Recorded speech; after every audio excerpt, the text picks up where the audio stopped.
नमस्कार। तो आज शुरू करने जा रहे हैं हम आगे महिलाएं और कानून। तो ध्यान से सुनिएगा सभी। महिलाओं की कानूनी समानता तक पहुंच को महिला आंदोलन में विशेष महत्व दिया गया है। 19वीं शताब्दी में सामाजिक व धार्मिक सुधार आंदोलन के दौरान महिला अधिकारों का आंदोलन बाल विवाह की समस्या, विधवा समस्या एवं महिलाओं की संपत्ति में अधिकार के इर्द गिर्द रहा।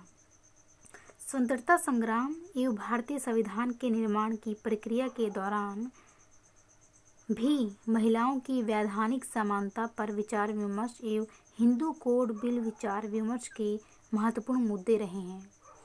वाद विवाद का मुख्य विषय ये था कि महिलाएं सामाजिक, आर्थिक एवं राजनीतिक क्षेत्र में पुरुषों के समक्ष नहीं स्वीकार की जाती हैं, क्योंकि बिल्कुल पुरुषों के समान ही उन्हें नहीं स्वीकार किया जाता, समक्ष नहीं स्वीकार किया जाता।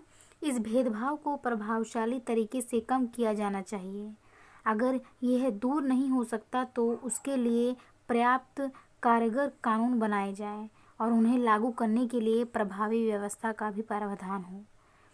और फिर स्वतंत्रता प्राप्ति के पश्चात जब हमें स्वतंत्रता मिल गई, उसके बाद संविधान में सुस्पष्ट वैधानिक सुधारों के लिए की गई।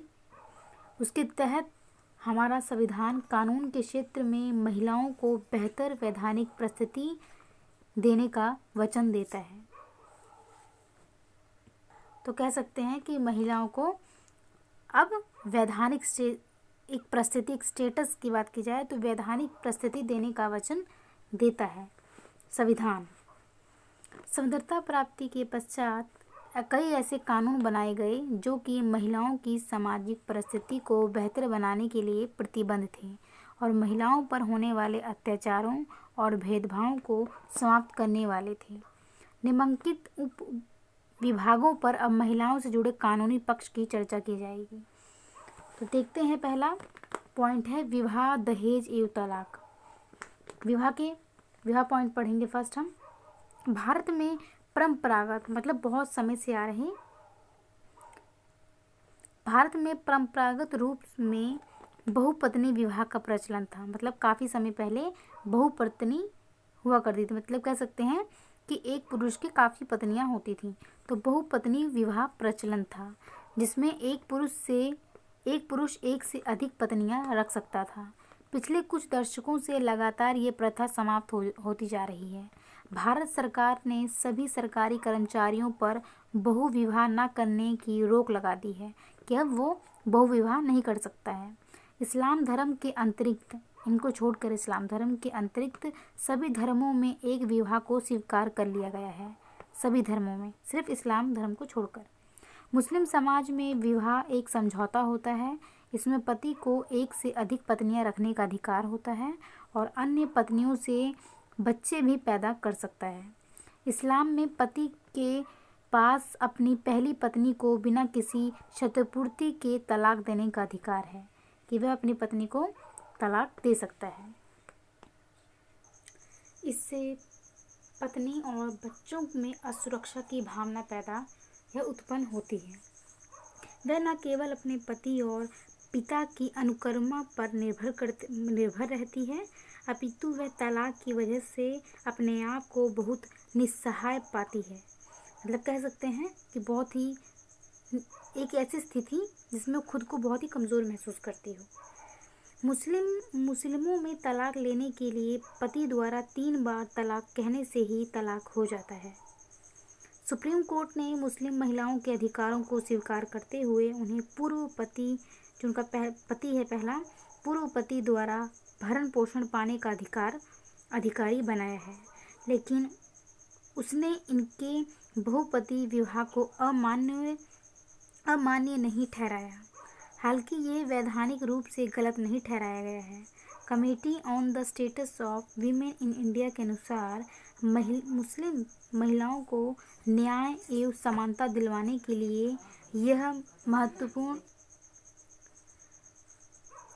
मुस्लिम महिलाओं को न्याय एवं समानता दिलवाने के लिए यह महत्वपूर्ण कदम हुआ कि मुस्लिम समाज में बहुपत्नी विवाह को कानूनन बंद किया जाए। कमेटी के अनुसार उस व्यवस्था में महिला पुरुष समानता पूर्ण रूप नहीं आ सकती जहाँ की बहु विवाह को वैधानिक मान्यता दी जाए और समाज इस व्यवस्था को सहन कर रहा हो। केवल पर्सनल लॉ ही वह बाधा है जिसके कारण मुस्लिम कानून में बहु विवाह को एकल विवाह में परिणित नहीं किया जा सकता है। ठोस रूप से ये कहा जा सकता है कि एकल विवाह का अर्थ इसमें एक ही पत्नी से विवाह करें। एकल विवाह के मूल सिद्धांतों में भारत के किसी भी समुदाय के लिए समझौता नहीं किया जा सकता। इस विषय में कोई भी समझौता महिलाओं की परिस्थिति में असमानता को केवल बढ़ाएगा ही।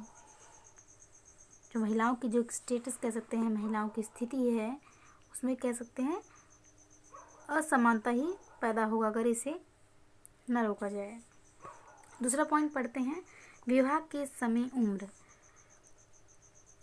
लड़की का विवाह उसके युवा होने की पूर्व ही कर देने को नियंत्रित करने के लिए, उसे रोकने के लिए 1929 में शारदा एक्ट बनाया गया है। कब? 1929 में, ताकि बाल विवाह ना हो सके।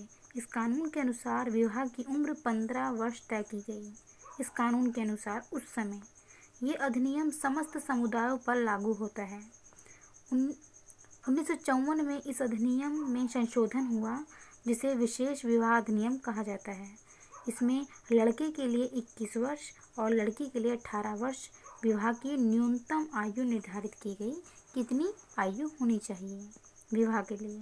लेकिन सर्वेक्षणों से पता लगता है कि कानून के बावजूद अधिकांश लड़कियों का विवाह 18 वर्ष से पहले ही कर दिया जाता है। 18 साल होता नहीं है कि उससे पहले ही उनका विवाह कर दिया जाता है।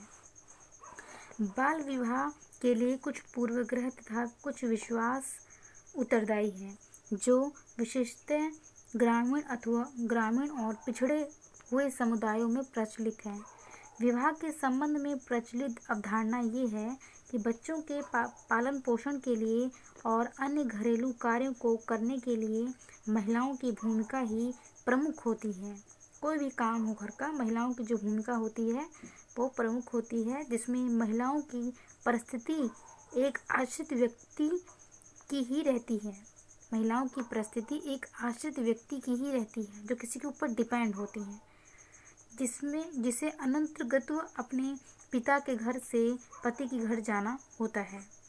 इसी से माता पिता लड़की को औपचारिक शिक्षा दिलाने में अरुचि दिखाते हैं कि उन्हें ज़रूर नहीं कि उन्हें पढ़ाया जाए, अरुचि दिखाते हैं। रुचि ना दिखाकर अरुचि दिखाते हैं, इंटरेस्ट बिल्कुल नहीं रखते। इसके स्थान पर वह लड़की को अन्य घरेलू कार्य सिखाते हैं जिससे कि उसे विवाह के पश्चात लाभ हो सके। उपरोक्त कारणों के साथ ही साथ हमारे संविधान में कुछ ऐसे बचाव के रास्ते हैं जिनसे कि बाल विवाह को किसी प्रकार वैधानिक करार दिया जाता है। तीसरा पॉइंट पढ़ते हैं, दहेज। आपको समझ में आ रहा होगा, मैं यही आशा करती हूँ आप सबसे। 1980 के दशक के शुरुआत में, जब 1980 का दशक शुरू हुआ तो उसकी शुरुआत में विवाहित युवा महिलाओं की मृत्यु की बहुत ज़्यादा घटनाएं हुई। जो महिलाएं थीं, महिलाओं की मृत्यु की बहुत ज़्यादा घटनाएं सुनाई दी या हुई, जिन्हें दहेज का शिकार कहा गया। बहुत से ऐसे स्वैच्छिक संगठनों ने अपनी आवाज़ उठाते हुए, स्वैच्छिक संगठन का अर्थ है कि जो सरकारी ना हो, स्वैच्छिक संगठनों ने अपनी आवाज़ उठाते हुए दहेज के मुद्दों का विरोध किया। उन्होंने सरकार को बाध्य किया कि वह दहेज के विरुद्ध सख्त कदम उठाए। दहेज निषेध अधिनियम 1961 पास हुआ तथा 1984 में उसमें संशोधन हुआ और 1986 में इसे पुनः संशोधित किया गया। इसमें बदलाव किया गया ताकि ये कानून अधिक शक्तिशाली बन जाए। ताकि ये जो कानून है ये और अच्छे से लागू किया जा सके, इसमें गंभीरता आ सके, लोगों पर इसका प्रभाव पड़े। अब इस कानून के तहत न्यायालय के पास ये शक्ति आ गई है कि वह अपने ज्ञान के आधार पर या किसी मान्यता के प्राप्त कल्याण संस्था की शिकायत पर ऐसी घटना के विरुद्ध कार्यवाही कर सके। इन अपराधों की जांच ठीक प्रकार से करने के लिए इसे जमानती बना दिया गया है। इंडियन पिनल कोड में एक नया अनुच्छेद जोड़ा गया जिसे दहेज हत्या कहा गया। भारतीय साक्ष्य अधिनियम में कुछ संशोधन हुए ताकि गवाह जुटाने की परेशानी से बचा जा सके। यदि विवाह के 7 वर्ष के अंदर असामान्य परिस्थितियों में लड़की की मृत्यु हुई हो तो इससे पति या उसके परिवार वालों को प्रमाण देने के लिए उत्तरदायी ठहराया गया है। इस संशोधन में ये प्रावधान भी है कि दहेज निषेध अधिकारों की नियुक्ति की जाए। दहेज निषेध अधिकारी की नियुक्ति की जाए और दहेज संबंधी मुद्दों को देखने के लिए एक कमेटी भी बिठाई जाए। भारत सरकार 1988 में दहेज के मुद्दों को प्रभावशाली ढंग से निपटाने के लिए दहेज विरोधी प्रकोष्ठ को भी स्थापना की गई है। तो कह सकते हैं दहेज जो एक समस्या है भारत में, इसको हटाने के लिए काफ़ी सारी चीज़ें जो प्रभाव में आए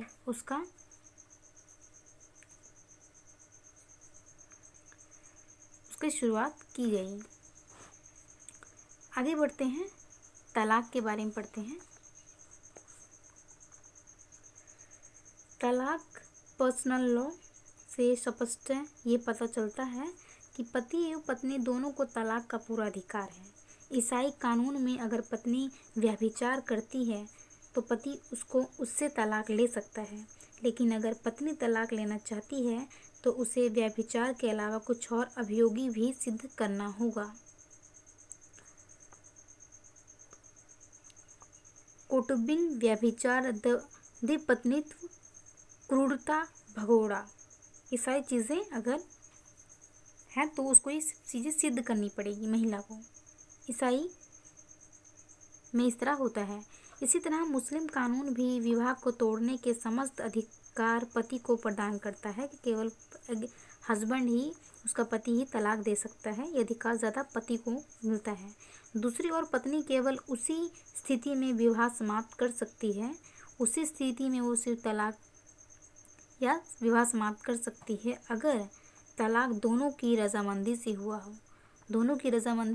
हो, तभी मान्य होगा। अगर महिला की तरफ से, पत्नी की तरफ से तलाक दोनों की इच्छा से हुआ हो, जिसमें पत्नी पति को कुछ मुआवजा देती है, और तीसरा है जहां पति तलाक प्रस्ताव प्रस्तुत करता है। तो ये सारी चीज़ें मुस्लिम में होता है। मुस्लिम महिलाओं को मेहर या दहेज की छोटी मोटी रकम के अलावा कोई क्षतिपूर्ति नहीं दी जाती। मुस्लिम पर्सनल लॉ महिलाओं को अधिकार देता है कि वे बच्चों को 7 वर्ष की उम्र तक अपने साथ रख सकती हैं।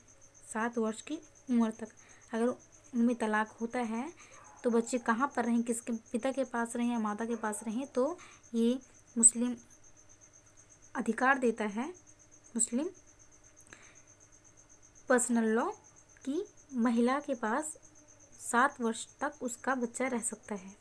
इसके बाद अभिभावकत्व का निर्णय लिया जाता है, परंतु जैसा कि ऐसे मामले बहुत लंबे खिंच जाते हैं, मुस्लिम महिला के लिए तलाक के बाद अपने बच्चों को पास रखने का अधिकार प्राप्त करना बहुत मुश्किल हो जाता है।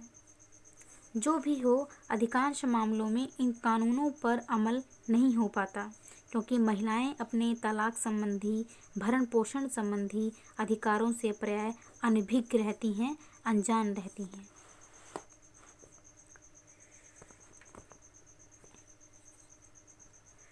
यहाँ पर उल्लेख करना महत्वपूर्ण है कि विशेष विवाह अधिनियम 1954 के अनुसार प्रत्येक धर्म एवं समुदाय के महिला या पुरुष अपनी पसंद से विवाह कर सकने के अधिकारी हैं। कब, किसके अनुसार? 1954 अधिनियम के अनुसार कोई भी लड़का या महिला या पुरुष अपनी पसंद से विवाह करने के अधिकारी हैं। इसमें विवाह एवं तलाक का समान प्रावधान है। समाज में एक तलाकशुदा महिला को हे दृष्टि से देखा जाता है, जबकि पुरुष तलाक के बाद भी बिना किसी लांछन के पुनः विवाह कर लेता है। अधिकांश महिलाएं शिक्षा की कमी एवं आर्थिक रूप से आत्मनिर्भर न हो पाने के कारण कष्ट झेलती रहती हैं और तलाक के बाद इस हताश की स्थिति में हो जाती हैं। ध्यान दें कि दिसंबर 2003 में हिंदू विवाह अधिनियम तथा विशेष विवाह अधिनियम में संशोधन के अनुसार विवाह से जुड़े मामलों में न्यायिक क्षेत्र में लगे रुकावट कह सकते हैं, अवरोध अब समाप्त कर दिए गए हैं। पहले पत्नी या पति केवल उन्हीं क्षेत्रों में विवाह से जुड़ा मामला न्यायालय में दायर कर सकते थे जहां वह अंतिम बार साथ साथ रहते थे, जहां उनका विवाह हुआ था। नए कानून के अनुसार अब पत्नी या पति जहां भी रहते हों वहीं के परिवार न्यायालय में मामला दायर कर सकते हैं। तो परिवार भी न्यायालय में मामला दायर कर सकते हैं। आगे बढ़ते हैं। इसमें कुछ समझाने वाली बात है नहीं है, नॉर्मल ही सरल भाषा में लिखा हुआ है। जहाँ समझाने योग्य होगा वहाँ मैं आप सबको समझा दूंगी। आगे बढ़ते हैं। संपत्ति एवं उत्तराधिकार। उत्तराधिकार का अर्थ यही हुआ जो वंश आगे होता है जिसे संपत्ति मिलती है। संपत्ति एवं उत्तराधिकार के मामले में महिलाओं की परिस्थिति गौण है। हिंदू कानून और भारतीय उत्तराधिकारी अधिनियम 1925 में महिलाओं को संपत्ति में नाममात्र की मलिकियत देता है। नाममात्र, सिर्फ नाम के लिए नाममात्र की मलिकियत देता है। महिलाओं की परिस्थिति अधीनता की थी और संपत्ति में उन्हें कह सकते हैं महिलाएं किसी की अधीन रहती थी, अधीनता की थी महिलाओं की परिस्थिति। संपत्ति में उन्हें बड़ी मुश्किल से कुछ अधिकार प्राप्त थे। लंबे समय से हिंदू उत्तराधिकार नियमों को निर्धारण करने वाले मिताक्षर एवं दयाभाग नियमों के स्थान पर 1956 में हिंदू उत्तराधिकार अधिनियम पास हुआ और 1956 के अधिनियम से उत्तराधिकार के प्रकार में अधोपांत परिवर्तन हुआ। महत्वपूर्ण बात यह थी कि इसमें महिला एवं पुरुष दोनों को समान अधिकार प्राप्त हुए, लेकिन इसमें बाद में कुछ नए अनुबंध आए जो कुछ बाधाएं सामने लाए और शक्ति संरचना के कुछ ऐसे मुद्दे थे जो महिलाओं को पारिवारिक साधनों पर सीधे अधिकार से वंचित करते थे। अधिनियम ने अविवाहित, विवाहित पुत्री एवं विधवा पुत्री के आधारों पर भेद किया है और निवास के अधिकार केवल अविवाहित, विधवा पुत्री एवं पति द्वारा परिपक्व पुत्री को दिए हैं। अचल संपत्ति, जैसे खेत की बात की जाए या अचल संपत्ति जैसे मकान हुआ, जमीन अभी भी सीधे पुरुष के नियंत्रण में रही है। इसने पति के पिता के स्थान में निवास व्यवस्था बदल दिया है, जिसमें महिला विवाह उपरांत अपने जन्म का घर छोड़कर पति के घर जाकर रहना शुरू करती है। इस विधि में संपत्ति के बंटवारे को रोकने के कारण भी संपत्ति पुरुषों के पास ही रही है। इसके अलावा अपने माता पिता से लगाव भी महिला को रोकता है कि वह अपने भाई को अदालत में खींच कर लाए। दूसरी ओर उसके पति के घर में भी संपत्ति और जमीन पर महिला का सीधा हक नहीं होता है। इसमें अंततः वह नुकसान उठाने वाली श्रेणी में ही रहती है। गौरतलब यह है कि केंद्र सरकार के स्तर पर हिंदू उत्तराधिकार संबंधित नियमों को महिलाओं के हित में परिवर्तित करने में कुछ विशेष तत्वों का समर्थन प्राप्त था।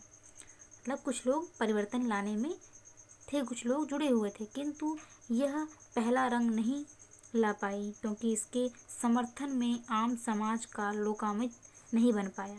क्योंकि कहीं ना कहीं कह सकते हैं इतनी जल्दी परिवर्तन कैसे आ जाए जब शुरू से ही जो संपत्ति का अधिकांश भाग है वो उसके पुत्रों को ही मिलता है, तो वो उसकी बहन को किस प्रकार मिल सकता है। तो कहीं ना कहीं ये लोग इसे सहमत नहीं थे, लोकामत कह सकते सहमत नहीं थे। आगे बढ़ते हैं। मुसलमानों में भी पुत्र संपत्ति का 2/3 हिस्सा प्राप्त करता है और पुत्री केवल 1/3। अगर एक पुरुष केवल अपनी पुत्री को छोड़कर मरता है तो उसे केवल आधी संपत्ति ही प्राप्त होती है, बाकी का दूर दराज के नातेदारों को मिलता है। विधवा की हालत और बदतर होती है।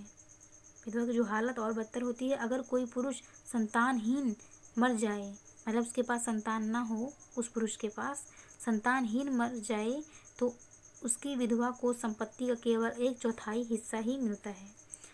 अगर बच्चे भी हों तो उसे 8वां हिस्सा ही प्राप्त होता है। मतलब कह सकते हैं पूरी संपत्ति उस महिला को नहीं मिल पाती, या तो नातेदारों में बांट दी जाएंगी या पुत्रों में बांट दी जाएगी अगर पुत्र हैं तो। ईसाइयों के बारे में जानते हैं। ईसाइयों में अगर पति बिना वसीयतनामा किए मर जाता है तो उसकी पत्नी संपत्ति का 1/3 हिस्सा या 5,000 रुपये लेने की अधिकारिणी होती है।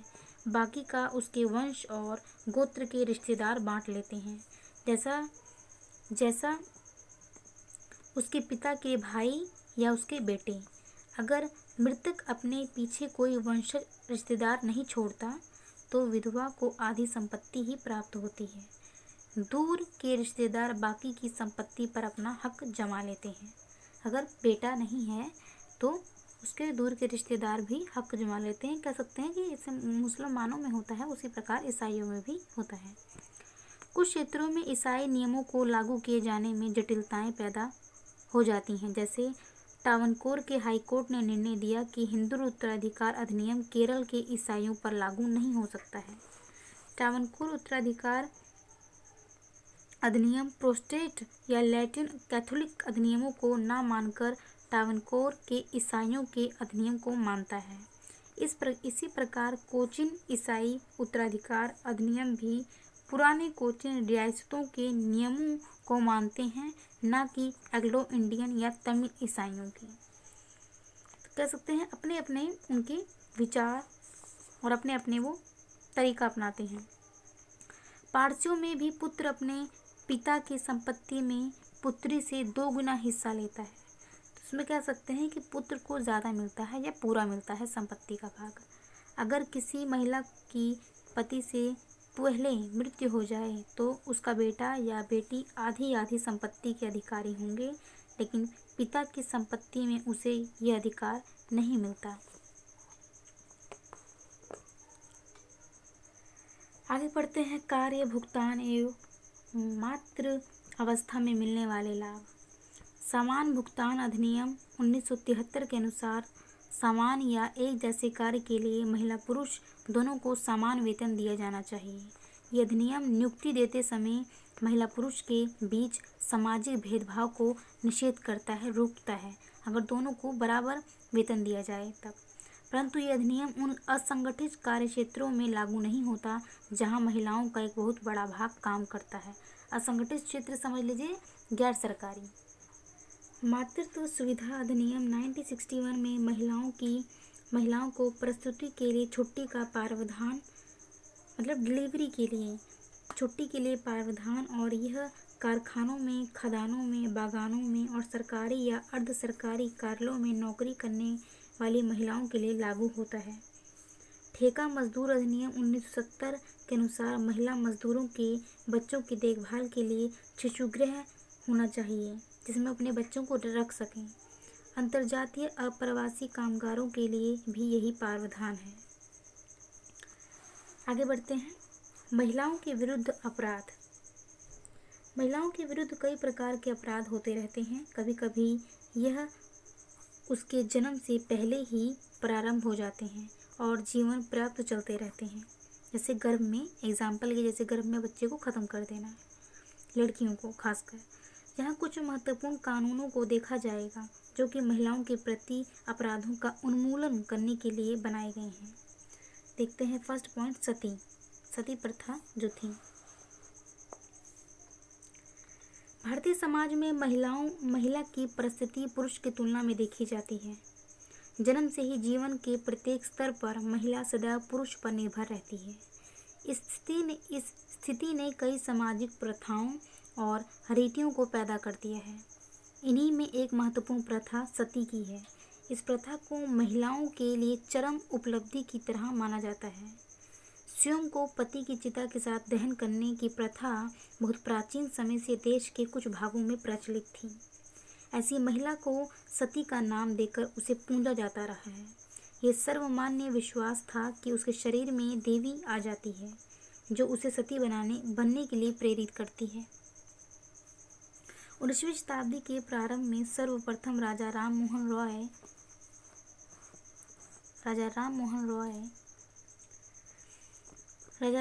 रॉय ने इस कानून द्वारा समाप्त करवाने के लिए प्रयास किए। 20वीं सदी के अंतिम दशकों में ये प्रथा पूर्ण जागरूक हुई। 20वीं सदी में ये पूर्ण जागरूक हुई। वास्तव में राजस्थान इस प्रथा का केंद्र बन गया है। 1980 के दशक के अंत में देवराला में पढ़ी लिखी नवयुवती रूप कंवर को अपने पति की चिता के साथ जलाए जाने का संपूर्ण भारत में जबरदस्त विरोध हुआ है। जनता के विरोध को देखते हुए संसद में सती विरोधी अधिनियम 1987 पास हुआ। इस अधिनियम ने सती प्रथा को गैर कानूनी करार दिया गया और स्पष्ट किया कि इस आचरण को रोकने वाला कोई भी व्यक्ति सजा का पात्र घोषित किया जाएगा। अधिनियम में जेल की सजा और जुर्माना या दोनों का प्रावधान है। अधिनियम में सती बनने के लिए महिला को मजबूर करने या हत्या के समान माना जाएगा तथा इसके लिए अधिनियम में महत्तम सजा देने का प्रावधान है कि सजा मिलेगी। अधिनियम ने सती को महिमा मंडित किए जाने को भी अपराध माना है और उसे पौराणिकता का खंडन किया है, जिसके अनुसार सती को देवी बना दिया जाता है। तो इसको खत्म करने के लिए कई कानून बनाए गए, जैसे 1987 महिलाओं के प्रति हिंसा। समकालीन भारतीय समाज में महिलाओं के प्रति घर में या घर से बाहर हिंसा का होना एक गंभीर मसला बन गया है। इस प्रकार की घटनाओं के जवाब में भारतीय संसद ने आपराधिक कानून अधिनियम 1983 का प्रावधान किया। इस संशोधन के अनुसार पति या पति के रिश्तेदारों द्वारा किया गया कोई भी घरेलू अत्याचार या क्रूरता कानूनन एक अपराध होगा। भारतीय साक्ष्य अधिनियम में भी कुछ यथोचित संशोधन हुए हैं, जिसके अनुसार अगर कोई विवाहित महिला विवाह के 7 वर्ष के अंदर आत्महत्या कर लेती है तो कानून ये मान सकता है कि इसके लिए उसके पति या पति के रिश्तेदारों ने महिला को उकसाया होगा।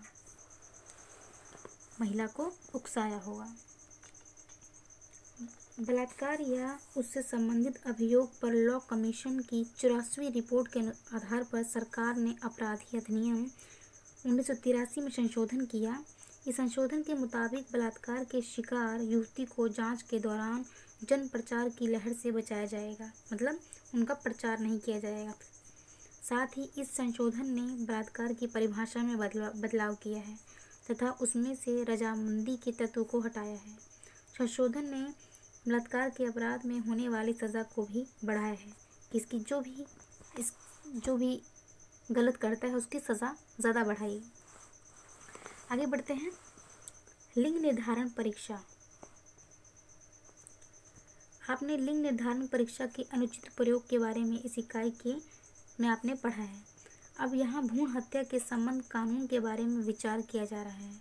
मेडिकल टर्मिनेशन ऑफ प्रेगनेंसी अधिनियम 1971 के अनुसार भारत में गर्भपात अब अवैध नहीं है। महाराष्ट्र की सरकार अपने यहाँ भ्रूण परीक्षा के बारे में एक कानून सा बनाकर महाराष्ट्र में लिंग निर्धारण परीक्षा अवैध घोषित कर दी है।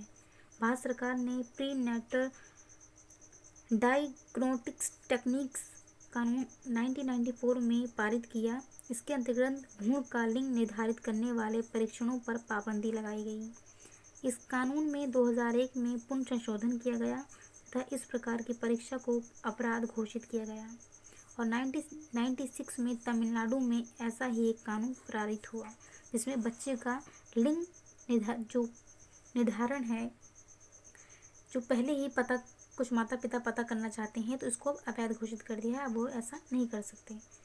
महिलाओं का अभद्र प्रदर्शन। जनसंचार के साधनों में महिलाओं का अभद्र प्रदर्शन एक गंभीर समस्या है, जिसमें कह सकते हैं बड़े बड़े पोस्टर्स में घटिया घटिया कह सकते हैं अभद्र। संसद ने महिलाओं का अभद्र प्रदर्शन अधिनियम 1986 बनाया है।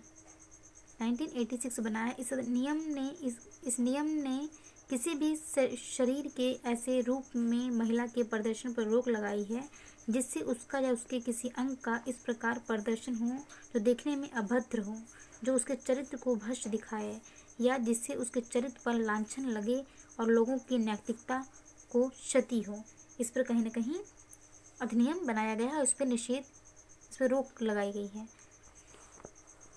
आगे बात करते हैं कानून को लागू करने से जुड़ी समस्याएं।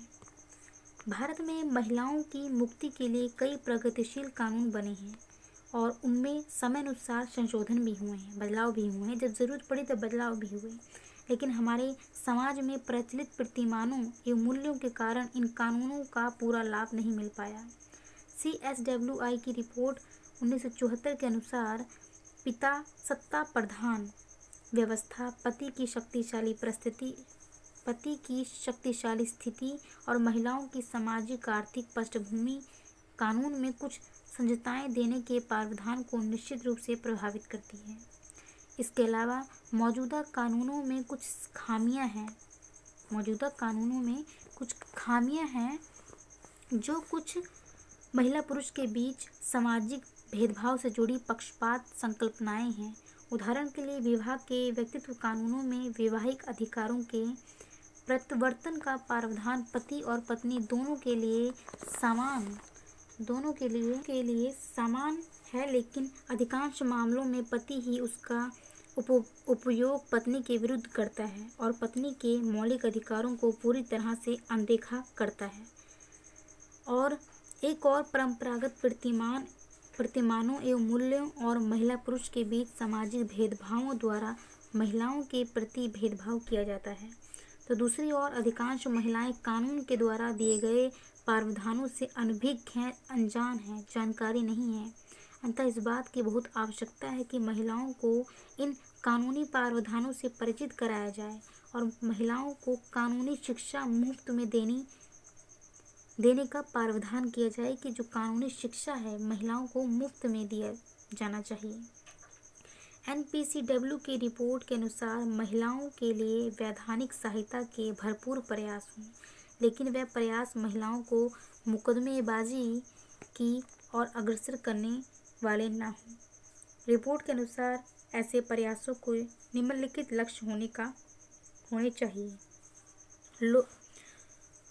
लोगों में विशेषकर महिलाओं में वैधानिक जागरूकता पैदा करना, स्थानीय स्तर पर सहायता देने के लिए कैंप लगाना, स्वयंसेवी संस्थाओं और सामाजिक कार्यकर्ताओं के लिए वैधानिक जानकारी देने वाले प्रशिक्षण कार्यक्रमों में आयोजन करना, लोकहित के मुकदमों का समर्थन करना जिससे सामाजिक कार्यकर्ताओं को सहभागिता करने तथा महिलाओं से जुड़े वैधानिक कार्यक्रमों को चलाने का मौका मिले। तो जितने ज़्यादा ये सब चीज़ें उठाई जाएंगी, महिलाओं को जितना जागरूक बनाया जाएगा उतने ही महिलाएं अपने लिए लड़ सकती हैं। तो ये देखिए चित्र के माध्यम से पूरा इसमें दर्शाया गया है। तो हमारा ये चैप्टर यहाँ पर कंप्लीट हो चुका है। ये बुक हमारी कंप्लीट हो चुकी है। अब हम नेक्स्ट जल्दी लेकर आएंगे। Thank you so much. आज ही हमारी बुक कंप्लीट हो चुकी है। तो आपको यही कहूँगी जितना ज़्यादा हो सके आप स्टूडेंट तक ज़रूर पहुँचाएँ जिन्हें ज़रूरत है। Thank you so much.